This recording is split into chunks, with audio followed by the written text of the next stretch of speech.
is that guy who came to the studio with a gun? Is that your Will Smith? Is that dude? I watched that video today. I was like, this is crazy. I don't know. I seen him in court one time, and then I never heard about him again.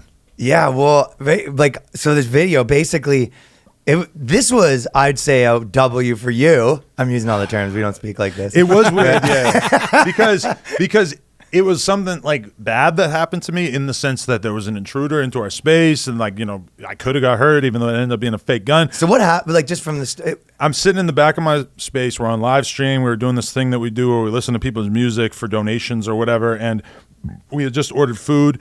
The guy who's kind of like doing security or whatever, he opens the door, brings the food in. When he's got his back to the door, the fucking this dude runs in with a mask on and a fucking gun and like points it at me and is like jumping up and down, and he's just like, give me all your motherfucking money or some shit like that.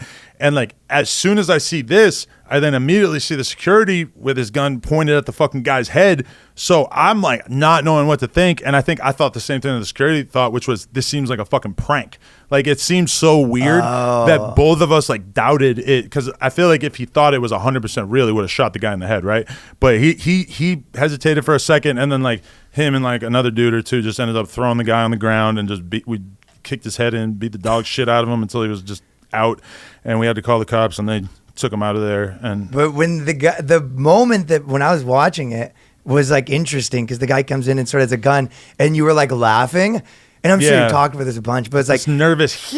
I guess it was kind of but I was wondering, I was like, were you conscious that the cameras are rolling? Like, and then my point is, are you? And I was saying that's like the thing of like, are you more human or podcaster?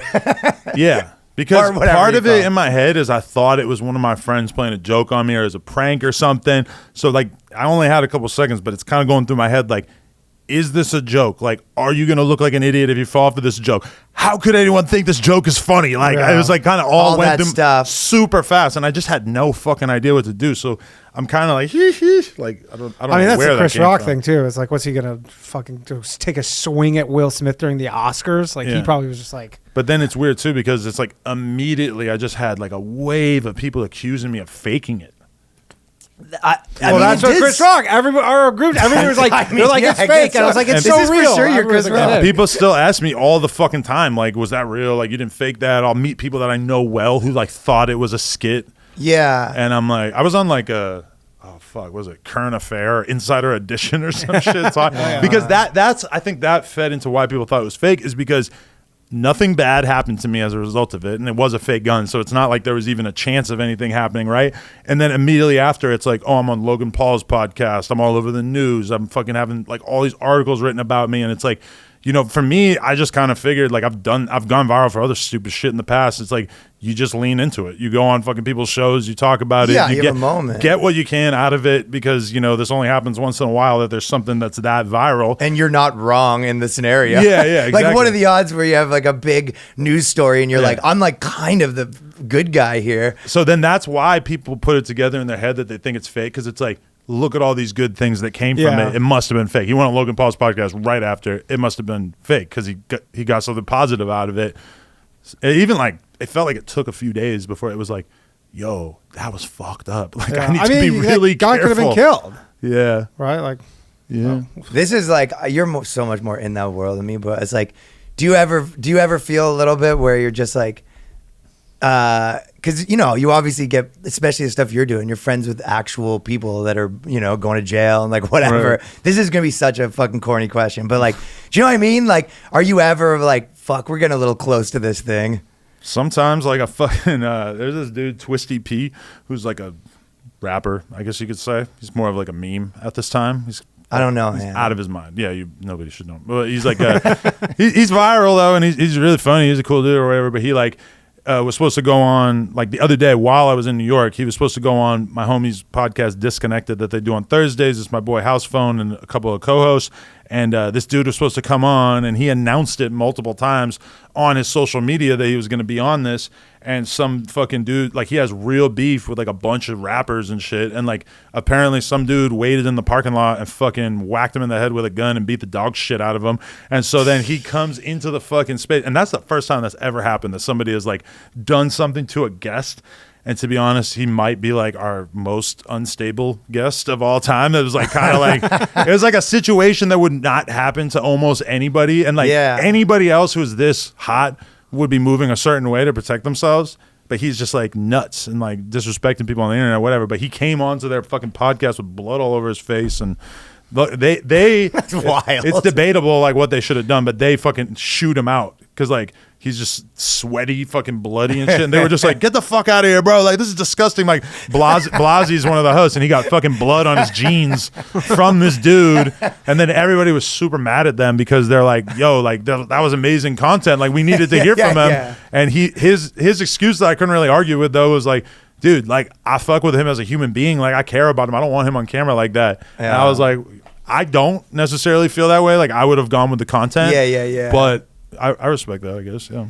There's that thing, even like just even sometimes getting like too close to it too, because you know, I guess at your core it's like you're an interviewer or whatever, but it's like whenever you get, you know, like Louis C.K. said this, I think the South Park guys said this, but it's like they were at the kind of, you know, Hollywood parties once you start getting popular, and then you're just like, fuck, I need to like step away from this because I can't be objective when I'm like so in it. You know what I mean? Do you ever feel, because you must be friends with someone and then they release something, you gotta be like, oh, I gotta say this sucks or whatever. Yeah, and they get mad. Like the other day, Lil Pump FaceTimed me at 8 a.m. just to let me know, like, you've been talking shit on your podcast about me, right. He's like super mad. I'm like, I think the worst thing, because I was very much a part of Pump's come up and everything. I think the worst thing that I said about him was just basically that he had kind of fallen off, which is kind of not really a debatable thing. You know, it's like when you look at the numbers from a few years ago versus now, it's just, you know, which happens to most people. You have your moment. Yeah. It's actually more normal than it isn't. Probably. Every comedian, celebrity, actor, rapper, whatever. I mean, rap, it's usually pretty dramatic just because it's like you're kind of on top of the world and then like people don't want to hear from you. Yeah. But like,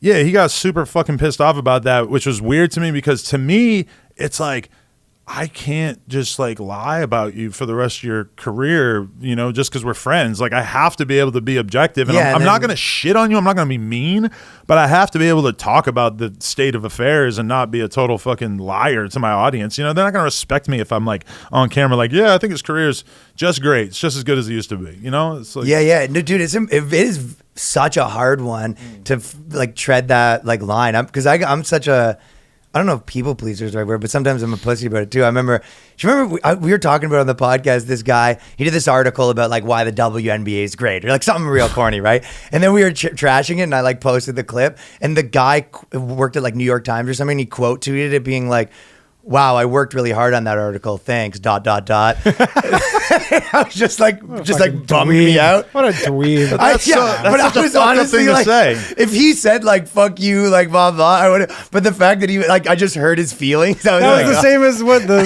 guy at your school was like, thanks for that, Ryan. Yeah. But what, like, I mean, how could he possibly do that and not like address what was said? Like, no, of course. I'm still not stopping, but it's like, at least I don't know that guy where I'm just like, now imagine I'm like friends with that guy. It's like you almost have to remove yourself from it a bit. The standard like snarky New York Times editor thing or, you know, our author thing to do would be more to like just shit on you and just like be a total huge dick and not even consider your perspective, you know? But yeah, I mean, that's weird to me because it's like, no, like if you're going to make art, you're opening yourself up to criticism. Fellas, this is the New Clips channel. Right now, we're at 3K. Hit us with a subscribe. Let's get those numbers up. Very much appreciated. Let's get to 5K at the very least. All right. Thank you. Peace.